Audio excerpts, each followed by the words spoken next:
Hello everyone and welcome back to the Muses Patreon.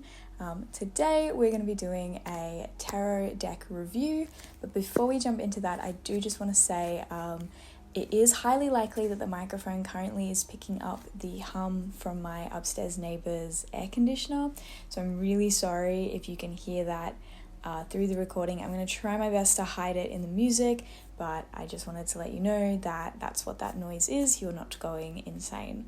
So the tarot deck that we have to review today is the Guillermo Del Toro tarot deck, or as it's called, Tarot Del Toro. So this was supervised by Guillermo Del Toro. You may have seen a couple of his movies: Crimson Peak, Pan's Labyrinth, Hellboy, what else? Shape of Water. He has a huge amount of really iconic gothic styled movies. As I said, this deck was supervised by Guillermo Del Toro, but the main artwork and the description of the artwork and how it corresponds to the Rider-Waite was created by Tomas Hijo, or Hiyo. I'm not 100% sure on the pronunciation of that one. This is fairly new in at Muses. We've only had it in for a couple of weeks. The style of the cards is a woodcut etching style, which coincidentally is the style of my favorite deck, which is the Vlad Dracula. I'm not sure if you can see it, which is just this one here. For the price point of this, it is $45 tarot deck.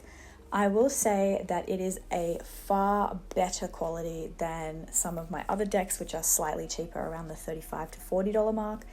This is really worth the price point. I think that it's a beautiful deck. Every aspect of the deck is really well thought out. As you can see when we pop it open, even the inside casing has beautifully thought out design, and the packaging is gorgeous. I really love the packaging of this deck. Just gonna put that down on the ground. So it does come with a guidebook, which is really helpful. Some decks where an artist has created their own sort of interpretation of the Rider-Waite, they can have very sparing guidebooks. This one is not sparing at all. It's very insightful.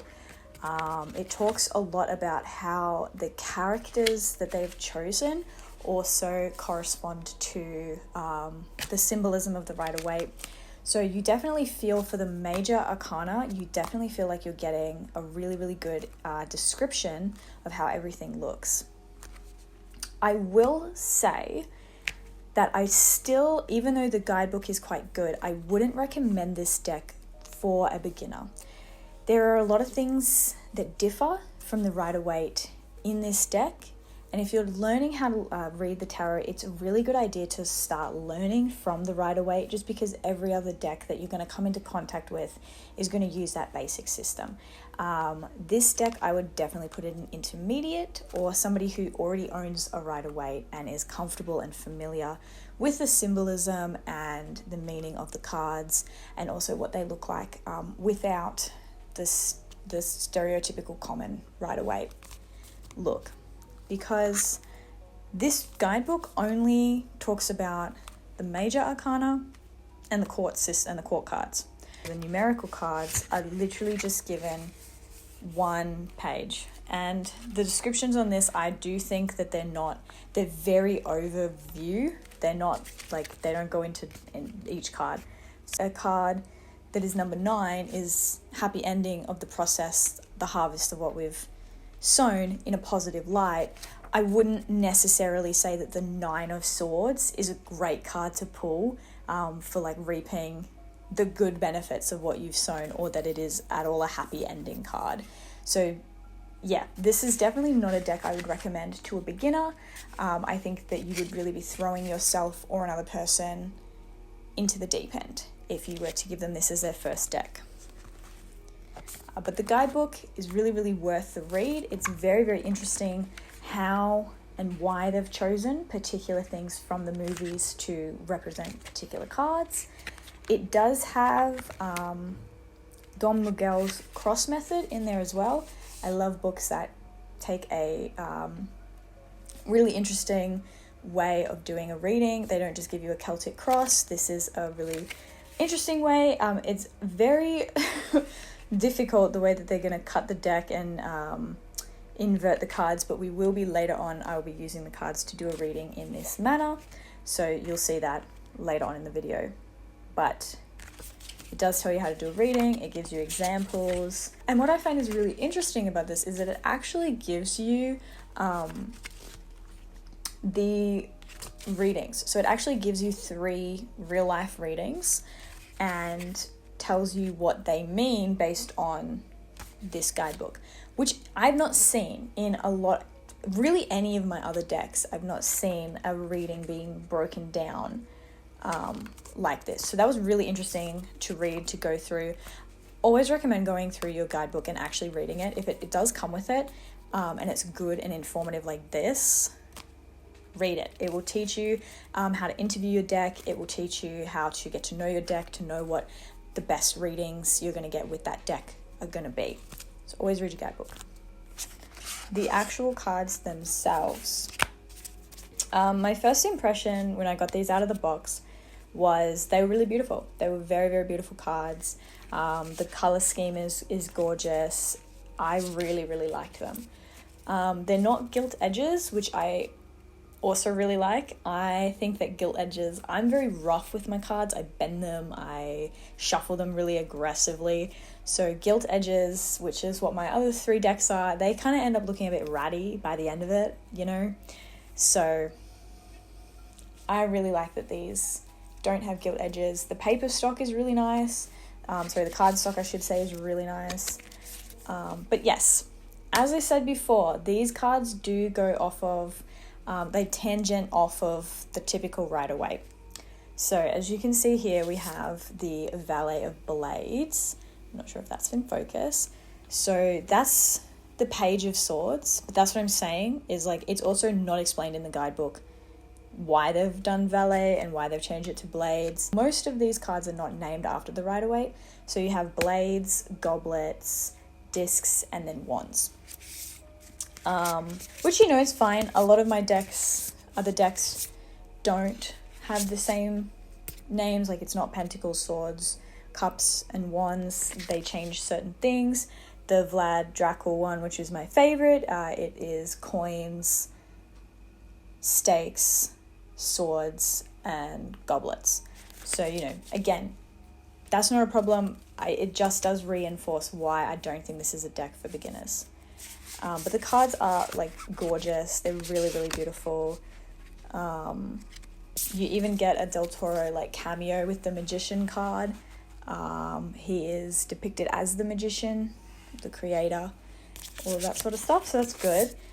The cards feel nice. They feel heavy. They shuffle well. Overall, I think this is well worth the price point.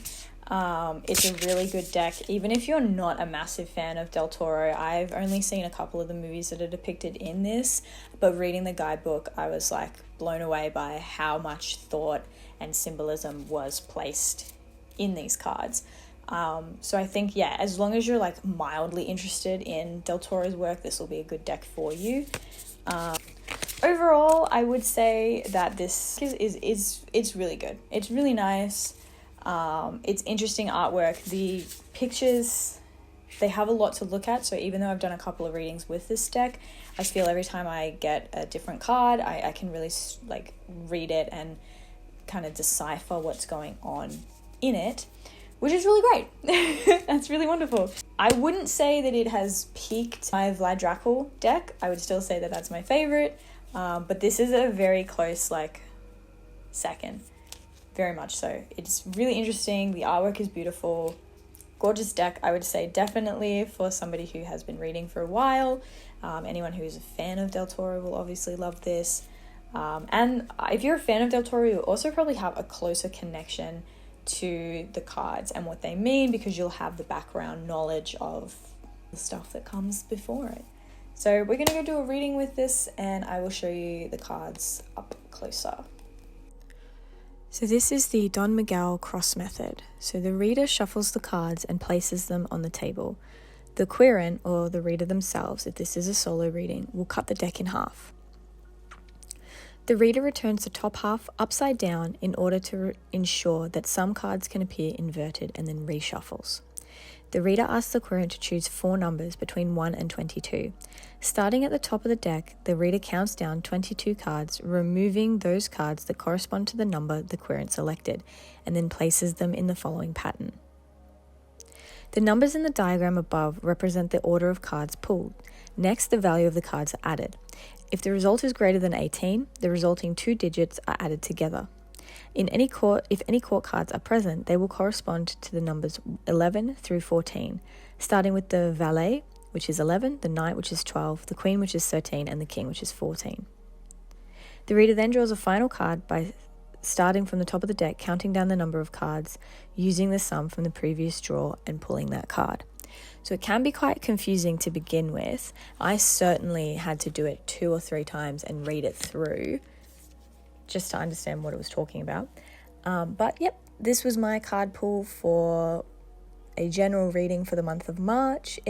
It looks like I'm going to have a pretty decent March with the Sun card, the 7 of Pentacles, and the 4 of Wands. The only thing that's really something I need to look out for is obviously there's a couple of illusions or something I need to use my intuition about to discern. And yeah, I think this is a really interesting method. It's very different to the Celtic Cross. The counting down of the numbers and the adding up of numbers is really, really interesting and gives another nice little edge. Again, I think that guidebook is wonderful. I don't stop talking about it.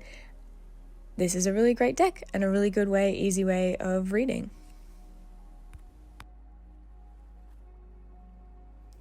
Thank you so much for watching. We will see you in the next Patreon video. Bye.